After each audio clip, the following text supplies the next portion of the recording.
มักผู้ชายแบบใดนิสัยใจคอเพิ่นน่ะถามว่ามีบ่กะเมื่อไหร่ก็ได้แต่แบบอันนี้เป็นคนแบบ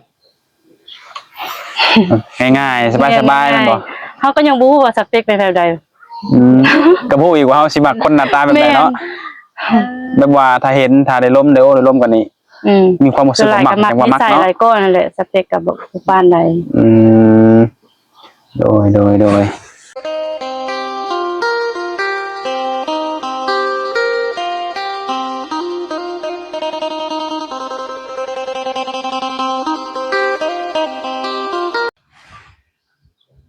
ดยสบายดีสบายดีเด้อทุกคนเนาะถือมามันนี่ก็มาผมพ่อกับผู้สาวโสดเนาะก็เป็นผู้จบผู้งามตาดีทุกคนเนาะจะขออนุญาตถามมีชื่อว่าจังไดเนาะชื่อหลาน้อยโอ้ปัจจุบันอายุจักปีแล้ว32ปีอายุ32ปีป๊อดคน32ปีคือวันหน้าเสือเนาะบ่ฮอด32 30ยังแจ๋วทุกคนเนาะคือว่าเป็นผู้จบผู้งามเป็นไดเป็นผู้สาวโสดที่ว่าเคยผ่านการแต่งงานมาแล้วบ่เนี่ยแม่นเคยผ่านการแต่งงานมาแล้วมีลูกบ่มีคนหนึ่งโอ้ลูกผู้หญิงหรือผู้ชายผู้หญิงลูกสาวได้ลูกสาวคนหนึ่งเนาะเพิ่นอายุหลายปานใดได้ลูกสาว3ปีโอ้อายุ3ปีแล้วอยู่เป็นโสดมานี่ได้โดนปานใดแล้วเนี่ย2ปีเลยอ๋อหลังจากเลิกลากับคนเก่าบ่แม่นแล้วก็บ่ได้ร่วมกับไผเลยบ่เฮาก็บ่มีเวลาหันนะอยู่แต่เฮือนเลี้ยงแต่ลูกก็แล้วก็โอ้โดยแต่ว่ามื้อนี้คือออกมาเปิดใจไปได้มีเวลาแล้วแม่นบ่แม่นเฮาก็อยู่คนเดียวมาโดนแล้วหันนะกับพร้อมไปว่าสิเปิดใจเอาคนใหม่เข้ามาอืมพร้อมที่จะเอาคนใหม่จังได๋พร้อมที่จะสละโสดเลยบ่แม่นพร้อมที่จะโอ้โดยถ้าว่าพร้อมในจะสละโสดเนาะถ้าว่ามีคนเข้ามาโอ้มาล้มแต่ว่าต่างคนต่างมักต่างหักกันเนี่ยนะสิเบิ่งใจกันดนบ่ก็เบิ่งไปนั่นแหละเบิ่งไปเรื่อยๆแม่นบ่แม่นเบิ่งตามความเป็นจริงไปเนาะแม่นเบิ่งตามความเป็นจริงอืมโดยเอื้อยอายุ32ปีถ้าว่าอยากได้สามีอีกรอบนี้นะสิเอาอายุหลายปานใดหลายน้อยบ่ว่าแหละได้หมดถ้าว่าเพิ่นจริงใจกับเฮาหั่นนะอ๋อเน้นคนจริงใจเนาะเน้นคนหักจริงหวังแต่งว่าง่ายๆกันเนาะโอ้มีสเปคเว้ยคนจบผู้งานแบบเว้ยมีสเปคตายตัวอยู่บ่ก็บ่มีแบบใดก็ได้นะคันว่าเพิ่นจริงใจกับเฮาหั่นนะอันนี้ห้ามบ่เลือกได้เบิดโอ้คือว่าความสำคัญคือเน้นแต่ว่าความจริงใจเนาะขอแต่เป็นคนดีโดยคือเพิ่นก็เคยเป็นพ่อห้างพ่อหมายมากก็ได้เนาะแม่นพ่อห้างพ่อหมายก็ได้โดยในการที่จะสร้างครอบครัวเนาะถ้าว่าเรื่องในอนาคตนี่จังไดต้องไปอยู่นำสามีบ่หรือให้สามีมาอยู่นำอันนี้ก็แล้วแต่เด้ก็อยู่ทางใดก็ได้นะโดยแต่ว่าจะร่วมกันเนาะแม่นสะดวกแบบใดก็ตัดสินใจกันเนาะแม่นโดยมีสเปคใดอยู่บ่มักผู้ชายแบบใดนิสัยใจคอเพิ่นน่ะถามว่ามีบ่ก็เมื่อไหร่ก็ได้แต่แบบอันนี้เป็นคนแบบง่ายๆสบายๆแม่นบ่เฮาก็ยังบ่ฮู้ว่าสเปคเป็นแบบใดก็พูดอีกว่าเฮาสิมักคนหน้าตาแบบใดเนาะแบบว่าถ้าเห็นถ้าได้ล้มได้ล้มกันนี่มีความรู้สึกว่ามักจังว่ามักเนาะนิสัยหลายก้อนนั่นแหละสเปคก็บ่ปานใดโดยผู้บ่าวกินเหล้ากินเบียร์สูบยาแบบนี้เจ้ามักบ่อันนี้หันบ่มักปานใดบ่มักแหละถ้าแบบนี้นี่บ่มักเนาะแม่นโอ้ถ้าว่าแบบล้นๆกินเทื่อได้มีเวียกมีงานแบบนี้เด้อันนี้หันได้อันนี้หันแบบมันเป็นแบบคนปกติเนาะเฮาบ่ได้ติดเด้เฮาออกออกงานออกหยังหันได้มันเรื่องของสังคมเนาะแม่นเรื่องของสังคมเดี๋ยวจะมีเทื่อแม่นโดยบ่น่าเชื่อเนาะผู้เจ้าผู้งามก็เป็นโสดมาโลดเนาะ อันนี้ก็บ่ค่อยไปใส่หั้นนะอยู่แต่ในเฮือนเลี้ยงแต่ลูกคือว่าแหละหากนมาแต่บ้านก็ยังบ่ฮู้จักไผ โอ้แล้วเอ้ยเป็นคนทางไหนใช่ไหม อันนี้นะ โดย คนอยู่พุ่น ทางไกลคุณบ่ แม่นทางไกล โอ้แล้วย้ายมาอยู่พี่ แม่นมาอยู่เฮ็ดงานอยู่พี่ อืม แต่ก็ยังบ่ได้เฮ็ดดอกเพราะว่าลูกยังน้อย โอ้ เอาลูกเนาะ แม่น โอ้บ่ได้ไปทางใดผู้บ่าวก็เลยบ่ฮู้ว่าเป็นโสด เลี้ยงแต่ลูก เลยโสดลูกหนึงแต่ว่ายังคือผู้สาวแฮงเนาะหน้าตาห้อยยิ้ม มาตอนแรกคิดว่ายังบ่ทันสร้างครอบครัวซะดอกอืม จางแล้ว ส่วนตัวเจ้าเองก็มักแบบไปดินไปเที่ยวอยู่บ่ บ่ไปแบบโดนๆเทื่อหาไป แต่ว่าอันนี้บ่ค่อยได้ไปแล้วก็บ่มักไปปานใด อืมโดยบ่เคยเลยไปแบบสังสรรค์กับหมู่กับครูเนาะ แม่น อืม ว่าง่ายๆกับคนบ่ค่อยมีสังคมว่าจังจ้ะ โดยโดยเปิดใจในรอบนี้ก็คือถ้าว่าเจอคนที่แบบมักฮักเฮาด้วยใจหรือว่าเพิ่นพาเฮาสร้างสาได้นี่เจ้าก็พร้อมสละโสดเลยบ่ แม่นพร้อม อืม คันว่าเพิ่นแบบจริงใจกับเฮาหั่นนะ โดย ในกรณีถ้าว่าเพิ่นอยากมาเยี่ยมมายามเจ้าเด้มาได้บ่ มาได้ มาได้เนาะ แม่น อืมโดยบ่แน่ได้เนาะเพื่อหนมๆเห็นคลิปแล้วอยากเห็นตัวจริง โดย อยากมาเบิ่งเนาะ มาเบิ่งได้ โดยก็ถือว่าบ่ได้มีปัญหาหยังเนาะ แม่น คือทางเจ้าเองก็ตัดขาดกันเป็นที่เรียบร้อยเนาะกับคน แม่น เก่า ตัดขาดไปแล้ว โอ้ ตัดขาดแบบบ่มีอิหยังเกี่ยวข้องกันแล้ สิ ว บ่มีการหึงหวงแล้วว่า บ่ดอก อย่าว่าเนาะ ว่าสลายหนุ่มๆเพิ่นจะกังวลในเรื่องนี้เนาะ โดย อ่า บ่มีแล้ว เพราะว่ามันเฮาเว้าถูกต้องตามกฎหมายอีสังเบิดแล้วเด้ โดย คือเจ้าก็เลี้ยงลูกคนเดียวแบบทั้งเพิ่นก็บ่ได้ซอยบ่ บ่ได้ซอยอันนี้ก็บ่อยากให้แบบยุ่งเกี่ยวหยังกันหันนะเลี้ยงเอง คือว่าเฮาบ่อยากให้แบบเพิ่นมาเกี่ยวของเนาะ แม่น เลิกลากันแล้ว อืม ทำเฮียนบ่สะดวกจากปัจจุบันนี่ เอาไปฝากโรงเรียนอนุบาล โอ้โดย แสดงว่าเลี้ยงลูกมาคนเดียวนี่ได้ลูกอยู่1ปีพุ่นบ่ แม่น2 ปีกว่าเลี้ยงมา อันนี้ก็3 ปีกว่าแล้วเด้ โดยคือปัจจุบันนี่ก็ไปฝากโรงเรียนอนุบาล แม่น อ๋อ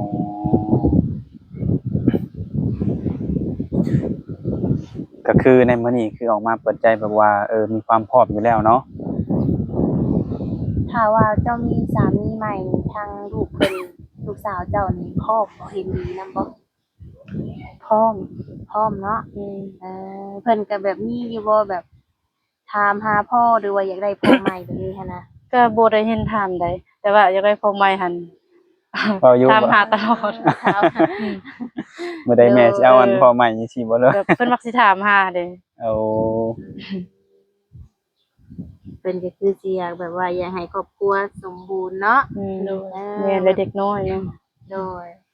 บางทีไปโรงโรงเรียนบัดบางทีเห็นหมู่เห็นครูพ่อแม่ไปส่งเนาะ อืม พร้อมหน้าพร้อมตากัน แต่ทุกมื้อนี่แบบว่าเจ้ายังบ่ทันเฮ็ดเวียกเฮ็ดงานแบบเงินค้ำใช้นี่จะเอามาแต่ทางไหน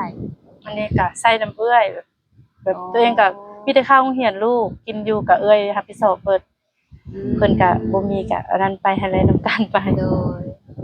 อดๆปืนๆไปนำกัน เนาะแม่น คือปัจจุบันนี่ก็มาอยู่น้ำเอื้อยก่อนแม่นบ่ แม่นอยู่นำเพิ่นก่อน โดย โดยในอนาคตถ้าว่ามีสามีเนาะ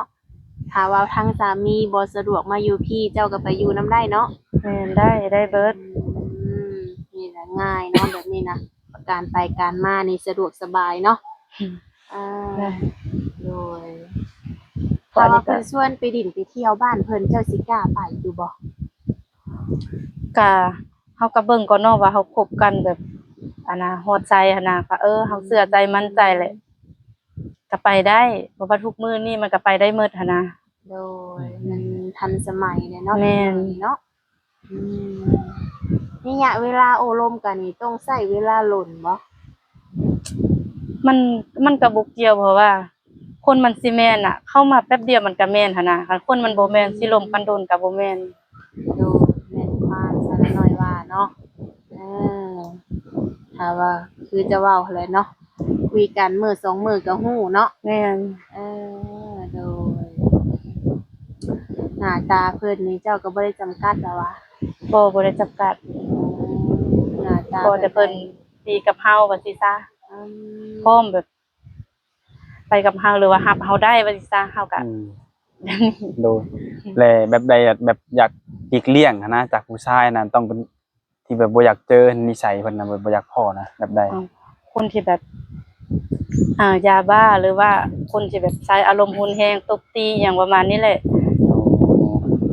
เราเบียร์สำเร็จสำนึกก็ได้หั่นน่ะอันนี้ โดยอ๋อความรุนแรงหรือว่ายาเสพติดเนาะ แม่น อยากหลีกเลี่ยงตัวนี้ อันนี้หั่นเลย แต่ว่าบางคนกินเหล้ากินเบียร์คันว่าถามบ่ได้กินเมาอีหลีก็บ่อยากให้อาละวาดเนาะ แม่น แบบว่ามันสุรามันก็มีอยู่เหตุการณ์แบบนี้เนาะแบบเมามาแล้วอยากอาละวาดนะ แม่น อืมโดย มาอยู่พี่ที่ไหนเอ้ยเพิ่นก็เฮ็ดได้เฮ็ดให้เฮ็ดนาอยู่บ่ บ่เพราะว่าหากะมาอยู่เด้เฮาบ่มีดินอยู่แถวนี้หั่นน่ะเฮามาเช่าเขาเจ้าอยู่ โอ้เพื่อนนี่ก็เศร้าบ่ แม่นเช่าเขาเจ้าอยู่ อืมโดย เดือนเท่าได้ค่าเช่าเนี่ย ก็ 1,000 2,000นี่แหละว่าเอ้ยเป็นคนตายเด้เฮาอยู่นำเพิ่นก็บ่หลาย โอ้ ว่าเช่าเป็นเฮือนเนาะแม่น ยังบ่ทันมีเงินการเป็นของตัวเองเนาะคือข้าวน้ำก็ต้องได้ซื้อแม่นบ่ แม่น โอ้เดือนหนึงเบิดจักสอบนี่ คนโบราณก็สอบหนึงแบบนี้แหละ เอา ก็มีแต่เด็กน้อยหั่นน่ะ รายใช้สอบละเดือน รายจะ เนาะ รายจะสอบหนึง อืมโดยและอยู่แบบเอ้ยน้องอะนะทั้งเบิดได้มีกันจักคนซะ เอ้ยน้องนะ โดย 2 คน 3 คน3 คนเพราะว่าอยู่บ้านผู้หนึงแล้วก็ซุมเฮานี่ อืมโดยเอ้ยน้องก็ถือว่าสร้างครอบครัวมาแล้วบ่ แม่นสร้างครอบครัวมาแล้ว อ๋อโดย โดย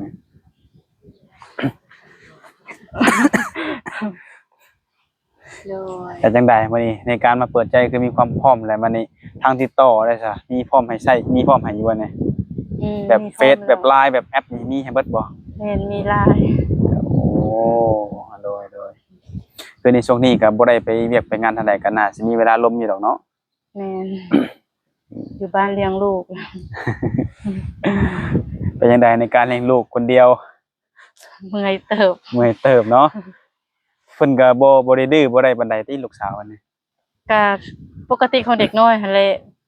ถ้าบ่ดื้อก็คือดื้อ ไปตามวัยตามมันเพิ่นแหละเนาะ แม่น อืมโดย ตามวัยเพิ่น ก็ถือว่าช่วงนี้เพิ่นก็ยังไปเรียนอยู่แม่นบ่ แม่นฝากเฮ็ดปกติ โอ้ โดยถ้าว่าที่หนุ่มๆมาหาก็ยินดีต้อนรับเนาะ ว่า ว่าง ง อยู่ ตล ช่ อ ว ด งนี้เนาะ แม่น ว่างอยู่ได้ไปทางใดแบบเจ้าเคยไปเฮ็ดเวียกเฮ็ดงานอยู่ฝั่งไทยอยู่บ่ บ่เคยไปจักเทื่อมีแต่เฮ็ดอยู่ฝั่งเฮาพี่เฮ็ดอยู่โรงงาน โอ้โดยถ้าว่าสิไปนี่ต้องได้มีเอกสารเดินทางเลยเนาะ แม่น โอ้ยังบ่ทันมีแม่นบ่ ยังบ่ทันมีหยังเลย โดยคือช่วงนี้ก็ถ้าไปเที่ยวไปหยังนี่ได้อยู่ถ้าไปเฮ็ดเวียกนี่คือสิยังเนาะ แม่นยัง ถ้าว่าเจ้ามีสามีนี่สิจัดงานแต่งอีกเทื่อบ่ จัดอีกเทื่อก็ได้ แล้วแต่เพิ่นสะดวกแม่นบ่ แม่นเร็วแต่เพิ่นสะดวก โดยขึ้นอยู่กับทางฝ่ายชายเนาะ แม่นเพิ่นพร้อมสิจัดกับเราพร้อม เรื่องทางนี้มีความพร้อมหมดทุกอย่างทางนี้เนาะ แม่น อ่า โดย เดือนได้ว่าปู่เพิ่นที่สิเข้ามานี่เพิ่นจะแนวใดเนาะใจนี่สิตรงกันหรือบ่ แม่นตกกันอยู่บ่ ทางพ่อแม่ได้จ้ะเพิ่นอยู่บ้านบ่ แม่นเพิ่นอยู่บ้าน อืมเพิ่น เป็นอายุจักปีแล้ว สิ70แล้วเพิ่นหั่นเฒ่าแล้วเลี้ยงหลานเพิ่นบ่ไหวแล้ว เร่งนานสิบ่อยแล้ว โดยอยู่พุ่นก็ได้เฮ็ดไร่เฮ็ดนาบ่คะ แม่นเฮ็ดไร่เฮ็ดสวนนี่แหละอยู่เพิ่นก็ โอ้คือลงมาสิก็แบบช่วงได้ซะแบบสิขึ้นไปเยี่ยมไปยามเพิ่นนี่โดนเติบบ่ ก็เป็นแบบช่วงเทศกาลบุญปีใหม่อหย่างนี้แหละประมาณนี้ อืม เดือน12บ่หรือเดือน5บ่จังซี่หั่นน่ะ โอ้ บุญเทศกาล ถ้าว่าหนุ่มๆเพิ่นว่าอยากให้พาไปไหว้พ่อกับแม่นี่พาไปได้บ่ ได้ไปได้ แบบว่าเพิ่นมาเยี่ยมทางผู้สาวแล้วอยากให้ผู้สาวนี่พาไปดินน้ำพ่อน้ำแม่สิได้เนาะ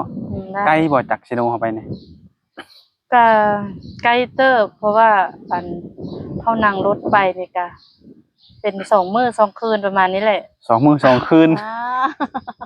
ถ้าเป็นแบบรถ แต่ ส่วน ว่า ตัว รถ ได้ ส่ ซะ วนตัวนี่สิไว้แน่มื้อ โอ้ ก็สิมื้อหนึงประมาณนี้แหละ โอ้2 มื้อ2 คืนนี่เป็นเพิ่นเป็นรถโดยสารรถเมล์สิบ่ แม่น อืม แสดงว่าอยู่ไกลเติบ ไกล เนาะอยู่มาไกลพอสมควรนะทุกคน โดยหนุ่มไทยหนุ่มต่างประเทศเจ้าก็มักอยู่บ่ มักได้หมด ได้เบิดเนาะ อืม เคยล่มอยู่บ่ผู้บ่าวไทย เคยแต่ตอนยังเรียนพุ่นแหละเคยลมน่ะแล้วก็ โอ้ถือว่าได้ดีเนาะ หักเคยลมแต่แบบคู่จักกันแบบผ่านๆซื่อๆหั่นน่ะ บ่ได้แบบลมแบบจริงจังแบบ แม่น คบหากันใช่แม่นบ่ เพิ่นบ่จริงจังกับเฮา อ๋อเพิ่นบ่จริงจังนะ โอ้เนาะเลย นั่นแหละคือมันเป็นเนื้อคู่กันเนาะ แม่น อยู่ทางยาว่าเมื่อกี้แหละถ้าเป็นเนื้อคู่นะลงมือ2 มือก็คือคู่แล้วเนาะ แม่น ถ้าว่าคนมันสิแม่น แม่น โดย ก็ถือว่ามาในมื้อนี้ก็เปิดใจนี่ก็บ่มีหยังตายโตดอกเนาะมีแต่ว่าถ้าว่าใครที่เข้ามาได้โอ้ได้ลมก็สิตัดสินใจถูกเนาะถ้าให้เว้าไปก่อนนี่มันก็สิเป็นการแบบว่ามองเห็นอนาคตเลยเด้เนาะ แม่น ว่าค่อยเป็นค่อยไปลมกันไปก็สิได้ฮู้ดอกเนาะโดยวิทายนี่ก็มีแต่ว่าให้ทางสารน้อยสมหักสมหวังเนาะให้ครอบครัวเนื้อคู่หรือว่าคนดีๆเข้ามาในชีวิตเนาะคนที่แบบสามารถแบบพาเฮาสร้างสรรค์ได้เนาะสารน้อยครอบครัวเฮาเนาะ โดย โดยจังในทีมงานเฮาก็มีหยังสิถามเพิ่นอีกก็ ก็มีแต่ว่าส่วนที่เหลือก็ปล่อยให้เป็นเรื่องนุ่มๆเนาะเขามาโอ้มาลมมาสอบถามเองทุกคนเนาะวันนี้เฮาก็มาเปิดใจให้ FC ได้ฮู้ว่าทางคนนี้โสดต้องการที่จะสร้างครอบครัวถ้าว่าเจอผู้ชายดีๆเนาะทางเฮาก็จะเอาซำนี้แหละมื้อหน้ามื้อไหนจังค่อยว่ากันใหม่เนาะโดยเอาโอเคสบายดี สบายดี เออ